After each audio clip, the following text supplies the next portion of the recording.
Exercise 4.2, question number 2.2. You will get this question in page number 74, example 1. This time we are going to solve this. A cottage industry produces a certain number of toys in a day. The cost of production of each toy was found to be 55 minus the number of toys produced in a day. On a particular day, the total cost of production was rupees 750. We would like to find out number of toys produced on that day. So let the number of toys produced on that day be x. Cost of production of each toy rupees 55 minus x. Since total cost of production rupees 750, then x into this, because cost of production of each toy is this one, x is the number of toys, so x into this will give us total cost, that is 750. Then 55x minus x square minus 750 equals to 0. Arrange it, then take out minus sign common from all because starting should not be negative. It will be x square minus 55x plus 750 equals to 0. Minus goes there, means no effect. Now first and last product is 750. By addition I have to break this 55. So 30 and 25 can be utilized, the factors. So x square minus 30 plus 25 into x plus 750 equals to 0. Open the bracket. X square minus 30x minus plus minus 25x equals to plus 750 equals to 0. Now as it is, take out common from first and second. X is common, x minus 30 left. Third and fourth, minus 25 is common, x minus 30 left equals to 0. X minus 30 common out, x minus 25 equals to 0. So either first one equals to 0 or second one equals to 0. One answer is coming 30, one is 25. Since both are positive, both the answers should be kept. Therefore number of toys produced on that day, either 30 or 25. Now question number 3. Find two numbers whose sum is 27. Product is 182. So sum of two number is given 27. I am selecting the first number. Let the first number by x. Then second number you take 27 minus x. That's the remaining. If plus x goes there, means it will be minus. So second number should be 27 minus x. Now as per question, product of this is equal to 182. X into first one multiply, x into second one multiply. 182 being this side. Side change, sign will change. Then arrange it. As it is, minus sign common out, x square minus 27x plus 182 equals to 0. Minus sign that side, no effect. Now spill the middle term. By addition, with the help of 182's factor, I am going to break 27. So 14 and 13 is the best factor for this. So x square minus 14 plus 13 into x plus 182 equals to 0. Open the bracket. X square minus 14x minus 13x plus 182 equals to 0. X common out, x minus 14 minus 13 common, x minus 14 equals to 0. This is common out, x minus 13 left over.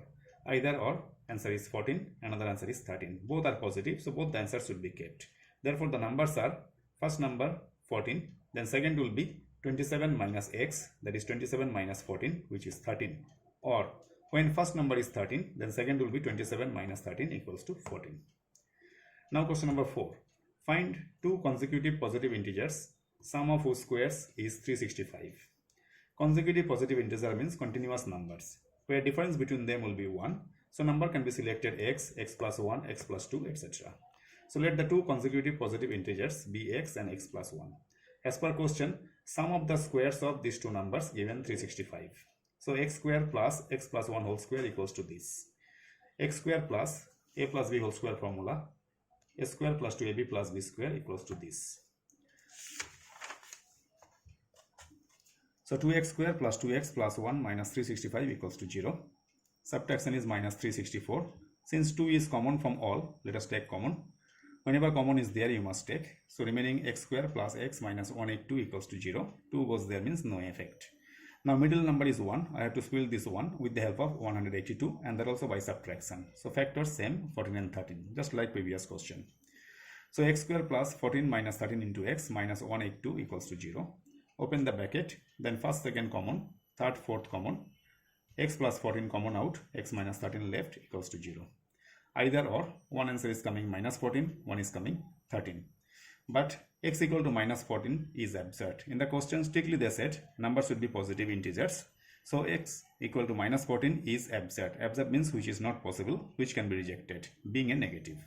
So x is coming 13. Therefore, the two consecutive positive integers are 13 and 13 plus 1, which is equal to 14. Now question number 5. The altitude of a right triangle is 7 less than its base. Hypotenuse is given 13. Find the other side. So let us select this base. I have drawn this diagram also. You must draw the diagram. So AB you can select by x, that's your base. Then altitude will be x minus 7 because altitude they said 7 centimeter less. And hypotenuse is given 13 centimeter, that's your AC. Now apply Pythagoras theorem. BC square plus AB square equals to AC square. That is perpendicular square plus base square equals to hypotenuse square. X minus 7 whole square. AB is x, so x square. This is 13 square. A minus B whole square formula. A square minus 2AB plus B square plus x square equals to 169. Bring everything together. It's coming out 2x square minus 14x minus 120 equals to 0. Now 2 common out from all. Remaining x square minus 7x minus 60 equals to 0. 2 goes there means 0 by 2 makes 0. So we are going to split the middle term. With the help of 60 by subtraction I have to break this 7. So suitable factors should be 12 and 5. So x square minus 12 minus 5 into x minus 60 equals to 0. Open the bracket. X square minus 12x minus plus 5x minus 60 equals to 0. First, second x common, third, fourth, 5 common. Then you are getting x minus 12 and x plus 5 which is equal to 0. Either first is 0 or second is 0. One answer is 12, one is minus 5. But x equal to minus 5 is absurd because the sides of a triangle cannot be negative. So x would be 12. Therefore, the other two sides are 12 centimeter and 12 minus 7, that is 5 centimeter. With this, I am concluding today. Bye.